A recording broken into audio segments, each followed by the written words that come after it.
আর যে সকাল সকাল যখন বাজারের ব্যাগ নিয়ে বাজারে যেতে হবে তখন এই চিন্তাটা মাথায় ঘুরবে যে আজকে বাজারে জিনিসপত্রের দাম কি রয়েছে। তবে এই মুহূর্তে যেহেতু টানা বৃষ্টিপাতের জেরে বাজার দরে কিছুটা ছ্যাঁকা লাগার মতো পরিস্থিতি, অতি বর্ষণে অগ্নিমূল্য বাজার দর। তবে আজকের ছবিটা ঠিক কি, ছবিটা এই কারণেই বলছি, তার কারণ বাজারে গেলে আদৌ ছ্যাঁকা লাগবে নাকি মধ্যবিত্ত খুশি হবে। এই মুহূর্তে সরাসরি আমাদের প্রতিনিধি সৌভিক রয়েছেন আমাদের সঙ্গে। সৌভিক, বাজার দর কি বলছে, কোন জিনিসের কি দাম রয়েছে এই মুহূর্তে বর্ণপরিচয় মার্কেটে?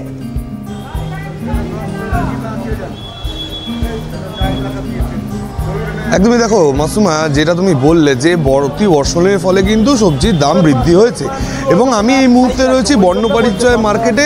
অন্যান্য বাজারের থেকে কিন্তু কিছুটা হলেও সস্তা একটু থেকে থাকে এই মার্কেটের যে জিনিসপত্র বা যে শাকসবজি রয়েছে সেটাই। কিন্তু কোথাও গিয়ে মধ্যবিত্তের পকেটে টান বা হাতে ছ্যাঁকা লাগছে কিনা তা তো অবশ্যই তাদের থেকেই শুনবো, এবং তার আগে একটু বাজার দর রয়েছে সেগুলো একটু জানার চেষ্টা করব। কাকু একটু কথা বলি যে অগ্নিমূল্য বাজারের দর এটা প্রায় সবাই বলছে, কিন্তু কি দেখছেন? রোজের তো বাজার করতে আসছেন, কেমন দেখছেন দাম? দাম তো সব ওই 80 টাকার নিচে কোনো সবজি নেই।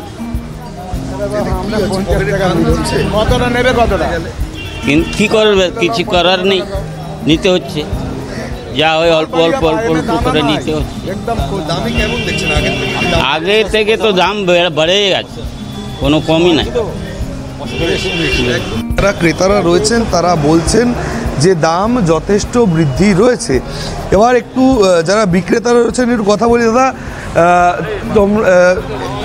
ইতিমধ্যেই আমরা দেখছি অতি বর্ষণে তো অনেক ফসলই নষ্ট হয়েছে, সেই জায়গায় দাঁড়িয়ে আপনারা তো বিক্রেতা, কীরকম দেখছেন বাজার? বাজার কমছে না তো, আজ 15 দিনের বেশি হলো একই রকমের দাম আছে। মানে যেভাবে কেনা হচ্ছে ওইভাবে বিক্রি হচ্ছে, 2-5 টাকা কম বেশি করে এইভাবে। আর আজকে বেগুনের দাম 80, পটল 80, ঝিঙে 60, চিচিঙে 60, এইগুলো 60 টাকা, শসা আছে 60 টাকা এইভাবে আর কি। উচ্ছে আছে 80 টাকা, টমেটো 80 টাকা, এইভাবে মালের দাম। কাতলাই 5 টাকা করে বেচছি, ক্যাপসিকাম ধরো না 10 টাকা 100, মানে 100 টাকা কিলো। লঙ্কা ওইরকম 140 টাকা, কুমড়ো ধরো 40, ওল আছে ধরো 80, 70।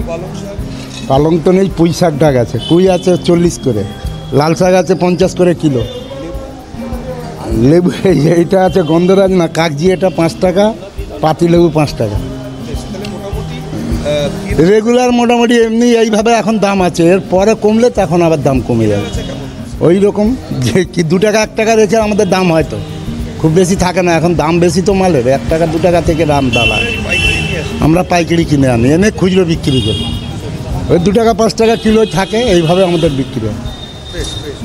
মাসুমা, তারা যেমনটা জানাচ্ছেন যে তারা যেইভাবে কিনছেন ঠিক সেইভাবেই লাভের অংশ একটুখানি রেখে কোথাও গিয়ে তারা বিক্রি করছেন, এবং তারা আরও বলছেন যে যেহেতু ক্রেতারা মার্কেটে কম তাই বিক্রি তো করতেই হবে জিনিসপত্র, যেহেতু তারা তুলে এনেছেন পাইকারি। সেই বিষয়টাই আজকে বাজার থেকে উঠে এলো। সৌভিক, ধন্যবাদ জানাবো।